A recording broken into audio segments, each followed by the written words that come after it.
So, andito tayo ngayon sa Candon. Nakahanap tayo ng pangmalakasang Aerox, guys. Ito. Yun, no? Naka-delete fender na siya, guys. Ayan, ganyan yung tsura niya. Itong Aerox na to, guys, ay version 3. Ayan. Tapos, delete fender na siya. Angas, guys, oh. Ang gamit ni sir ay RCV na shock. Angas, guys, oh. Naka-biliscope siya na air filter RS8. Ang gamit niya na pulley. GBT version 3. The best, guys. Uma Racing na Uma Racing na J-Tor. Malakasan yan, guys. Ayan. Sa harap, ito yung tsura niya.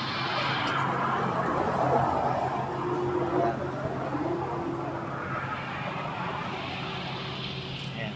Angas. Ayan, guys. Ang mayari si Sir taga Bigan. Ayan ba? Teka, sir. Ang pangalan niyo po, sir? John Earl Rapanan po, sir. John Earl Rapanan. Taga Bigan pa si sir. Nakita ko siya si sir dito sa sentrum ng Candon pa ito, sir, no? Santiago. Ay, Santiago na po. Ayan, sentrum ng Santiago. Ayan, ito ang kanyang Aerox, guys. Napakaangas. Ayan. Naka-sit na rin siya, guys.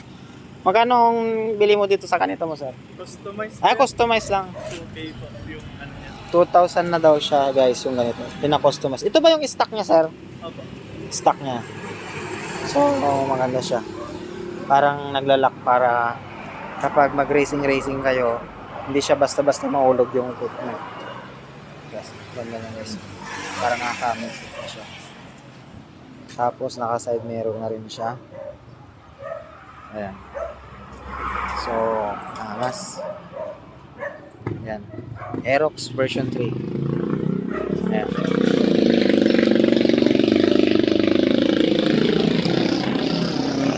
Ayan. Ikutan na natin, guys, kasi masarap siya sa mata. Ayan. Lalo dito sa likod niya, guys. Ayan kapag sa likod. Ayan.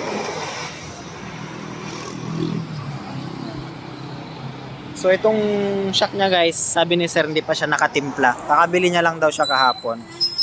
Maganda rin ang play nito sa nakikita natin sa mga ibang video. Maganda ang play, guys, ng RCV kasi ito rin yung isang pinaplano natin, guys, na bibilhin yung RCV na shock ng Aerox natin. Nag-iipunan natin to. Mahal kasi ito, guys. Mahal siya. Napakalinis ng Aerox si sir. Napaka-net niyang tignan. Ayan. Yo. Ayun lang. Shout out kay sir.